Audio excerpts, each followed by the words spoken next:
یہ بھول جاتے ہو کہ ہمیں اس وقت اس سے زیادہ اہم مسائل درپیش ہیں۔ تم کوئی فیصلہ کر لو تو مسائل آدھے رہ جائیں گی۔ مجھے تم دونوں کے بارے میں الگ الگ سوچنا پڑتا ہے۔ تمہاری شادی کے بعد مجھے ان تفکرات سے نجات مل جائے گی۔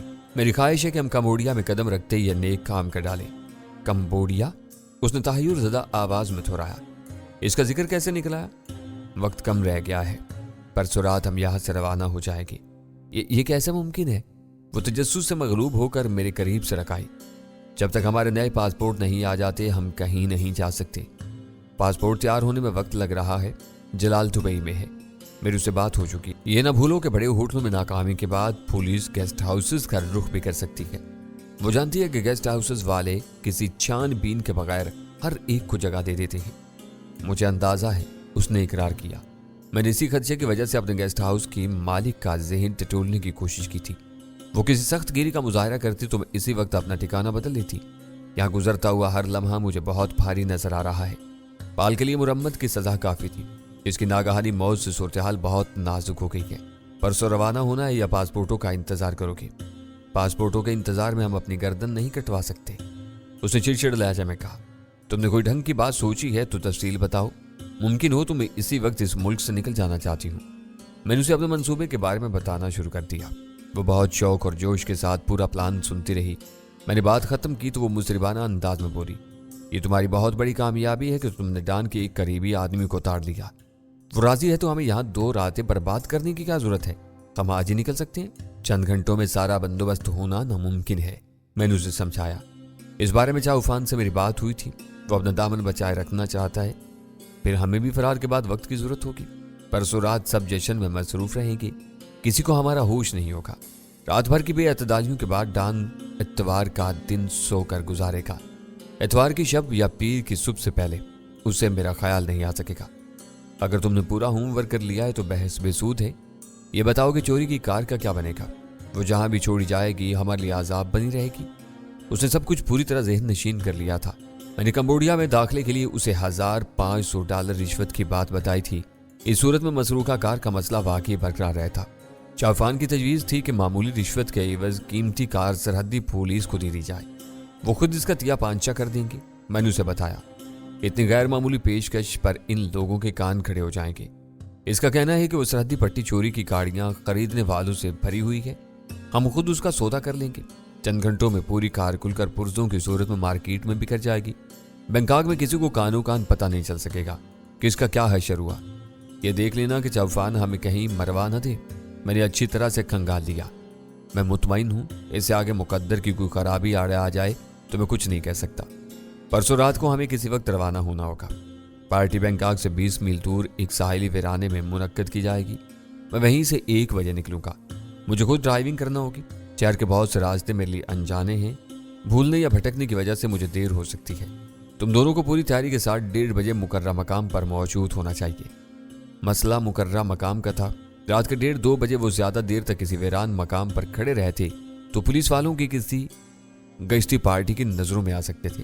ان دونوں کے لیے بینکاک کی پولیس ملک الموت ثابت ہو سکتی تھی۔ کچھ دیر کی بحث کے بعد یہ طے پایا کہ وہ پچ بری کے علاقے میں کاؤ بوائے کلب کے قریب میرا انتظار کریں گے۔ پچ بری روڈ کے اس حصے کا شمار ان علاقوں میں کیا جاتا ہے جہاں دن سوتے ہیں اور راتیں بیدار رہتی ہیں۔ وہاں رات بھر شب بیدار رند اور مست ایک بہ کے میلے کا سما پیدا کیے رہتے تھے۔ ان کی بھیڑ میں وہ دونوں آسانی سے مدغم ہو جاتے۔ یہ سب طے ہو گیا۔ مجھے یہ بتاؤ کہ تم نے آتے ہی ٹیڑھی بات کیوں کی تھی؟ بینکاک سے گلو خلاصی کی رات نظر آنے کے بعد ویرا اپنی اصل جون پر واپس آنے لگی۔ میں نے کوئی ٹیڑھی بات نہیں کی، مجھے بلا وجہ الجھنے کی کوشش مت کرو، میں نے اس کے تیور بھانپتے ہوئے مدافعانہ لہجے میں کہا۔ یہ نہ بھولو کہ جب تک ہم سرحد پار نہیں نکل جاتے ہمارے سروں پر خطرے کی تلوار لٹکتی رہے گی۔ زندگی تلواروں کے سائے میں بھی اپنے رنگ بکھیرتی ہے۔ تم جانتے ہو کہ میں ان لوگوں میں سے نہیں ہوں جو موت آنے سے پہلے مردوں سے بدتر ہو جاتے ہیں۔ مجھے معلوم ہے کہ تم بہت زندہ دل ہو۔ اب میری جان چھوڑو، غزالہ میرا انتظار کر رہی ہوگی، میں نے اکتاہٹ کا مظاہرہ کرتے ہوئے کہا۔ یہ میرے لیے زندگی اور موت کا مسئلہ ہے، میں مٹی کا کھلونا نہیں ہوں جس کے بارے میں تم لوگ منمانے فیصلے کر لو۔ تم نے کمبوڈیا میں میری شادی کا ذکر کیا تھا، وہ ایک مخلصانہ تجویز اور خواہش تھی، فیصلہ نہیں تھا۔ فیصلے کا پورا اختیار تم کو حاصل ہے، میں تم کو صرف سمجھا سکتا ہوں۔ کیا تم اس بارے میں واقعی سنجیدہ ہو؟ ویرا نے میری آنکھوں میں آنکھیں ڈال کر سوال کیا۔ ایسے معاملات میں مذاق نہیں کیا جاتا، تمہیں معلوم ہے کہ سلطان شاہ میرے اور تمہارے مراسم کا عینی شاہد ہے۔ وہ تمہارے بارے میں سب کچھ جانتا ہے۔ اسے یہ بھی معلوم ہے کہ ڈان مرسیانو نے تمہیں کس فن کی تربیت دی تھی۔ میں نے گمبھیر سنجیدگی اختیار کر کے موضوع سخن اپنی ذات سے اس کی طرف منتقل کر دیا۔ اس کے باوجود وہ مجھ سے شادی کرنا چاہتا ہے؟ ویرا نے پوچھا۔ میں نہیں جانتا کہ وہ کیا چاہتا ہے۔ یہ میری اور غزالہ کی سوچی سمجھی رائے ہے کہ تم دونوں کو اب ایک ہو جانا چاہیے۔ تم کچھ نہیں جانتے تو مجھے صرف اتنا بتا دو کہ کیا وہ مجھے قبول کر لے گا؟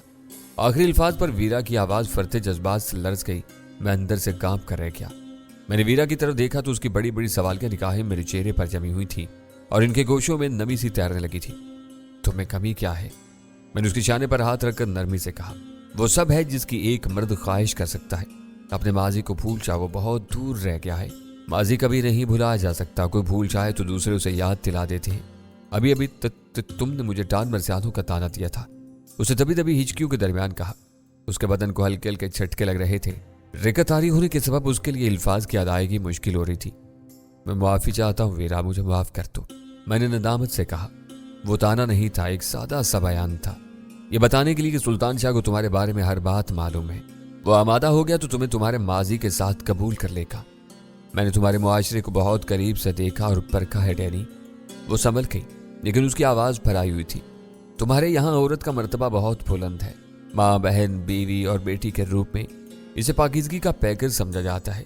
میں جس ماحول میں پلی بڑی وہاں ایسا تصور ناپید ہے۔ عورت ایک کھلونا اور اس کی عزت کھیل ہوتی ہے۔ مغرب نے سرے بازار عورت کو ننگا کیا ہوا ہے۔ میں نے کبھی اپنی حرکتوں میں آر محسوس نہیں کیا۔ وہ سب کرتی رہی جو میرے گرد و پیش میں ہو رہا تھا۔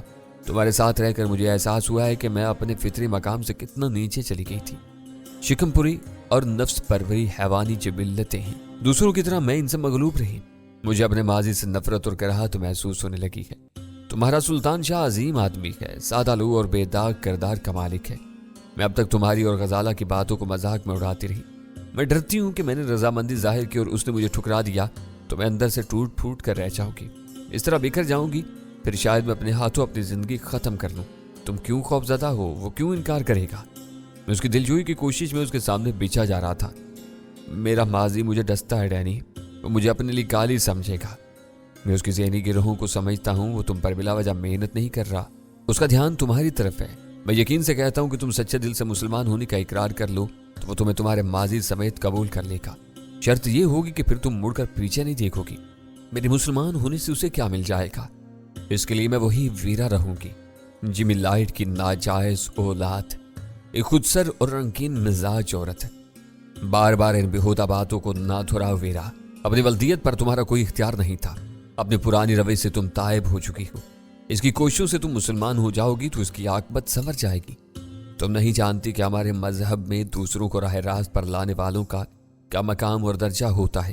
وہ تمہارے لیے قابل فخر زہرا بن جائے گا۔